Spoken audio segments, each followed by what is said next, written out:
আমার মনে হচ্ছে এই মাটি আমাকে এক সময় ফল দিবে। পরে আমি সত্যি সেটা আমি সাকসেস করে চাললাম। এখন আমার ওটাই খুব আনন্দ লাগে যে একটা সময় যারা আমাকে কটু কথা শুনাইছে তারাই এখন আমার শাকগুলি সবজিগুলি মজা করে খায়। এখন আমি যখন ছাদ বাগান থেকে সবজি হারভেস্ট করি তখন ওনারা মানে খুব আগ্রহ করে যে আপনার ভাগ্য অনেক ভালো, আপনি অনেক তাজা তাজা শাকসবজি নিয়ে খাইতে পারেন, নিতে পারেন। এগুলিতে এখন বাজারে পাওয়া যায় না। এখন তো এই শাকের সিজন না, এখন তো ওই শাকের সিজন না। আসলে কিন্তু আমি মানে সিজন ছাড়াও আনসিজনের সবজিগুলি ধরে রাখি। মাসে 2-1 বার আমার বাজার থেকে হয়তো সবজি কিনা লাগে, এছাড়া আমার বেশিরভাগ সবজি ছাদের থেকেই হয়ে যায়। আমার ছাদ বাগান করে আমি একটা ভালো শিক্ষা পাইছি, যেটা আমার সারা জীবন মনে থাকতে রাখবো, যেটা হচ্ছে যে আমি কোনো ভেজাল খাবার খাচ্ছি না। একদম বীজ থেকে ফলন পর্যন্ত সবকিছু আমার হাতেরই। ফ্যামিলি মেম্বার বলে যে তোমার তো এখন সাদি সব, এখন তো বাসার কোনো চিন্তা নাই। মানে সবাই আমার পরিবারের সবাই,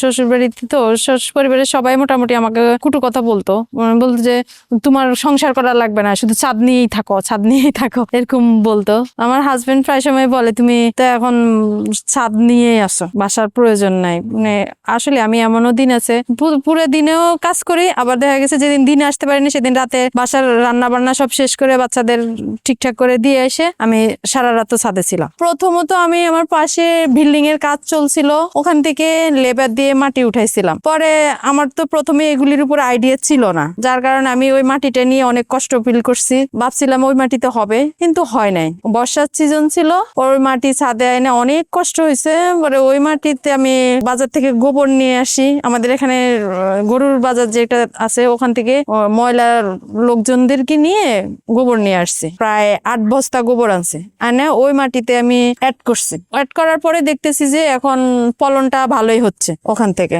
পরে এভাবে আস্তে আস্তে শুরু হলো।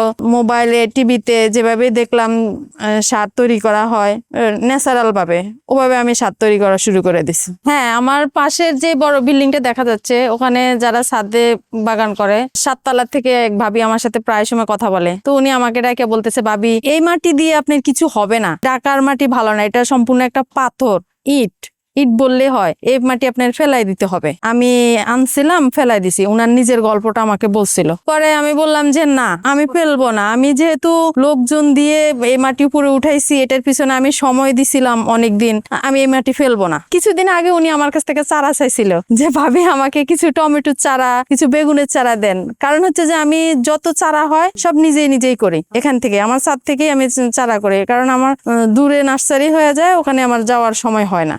প্রথম আমাদের এখানে যে সকালের বাজার, ওখানে আমি শুনছিলাম সবসময় গরু জবাই দেওয়া হয়, ওরা অনেক গরু এনে রাখে। পরে আমি ওনাদের সাথে কথা বলার পরে 1 দিন গেলাম, 2 দিন গেলাম, এরকম করে অনেক দিন আমি ওখানে গেলাম। ওনারা আমার কাছ থেকে বস্তা চাইছিল যে আপনি কিছু বস্তা আমাদেরকে কয়েকটা বস্তা এনে দিয়ে যান, তাহলে আমরা আপনার জন্য গোবর জমা করে রাখবো। পরে আমি এরকমও হয়েছে কয়েকটা বস্তা ওনাদেরকে দিয়ে আসছি। দিয়ে আসার পরে ওনারা আমার জন্য গোবর রাখছে। এরপরে আমি ময়লাদের সাথে কথা বলি, যারা আমাদের বাসার ময়লা নিয়ে যায়, ওনাদের সাথে কথা বলি। ওনারা সময় দিচ্ছে না, এরকম করে অনেক দিন ওনারা আমাকে মানে ঘুরাইছে। এই জায়গাগুলি আমার অনেক কষ্টের ছিল, যে আমি আশা করে আছি আজকে গোবর আনবো, আজকে কাজ শুরু করব, কিন্তু আমি পারছি না, হচ্ছে না। পরে ময়লাওয়ালারা এক সময় রাজি হয়ে ওরা আমাকে একদিন সন্ধ্যার সময় ময়লা এনে দিছে। আমার গেটের সামনে অনেক ভিড়, ময়লার গাড়ি রেখেছে, আশেপাশে মানুষের অনেক ডিস্টার্ব হয়েছে। এমনও হয়েছে বাসায় আমার হাজবেন্ডের কাছে অনেকে কমপ্লেন নিয়ে আসছে। আমার আশেপাশে যারা আছে, এগুলি আমার অনেক কষ্টের। ওনারা বলে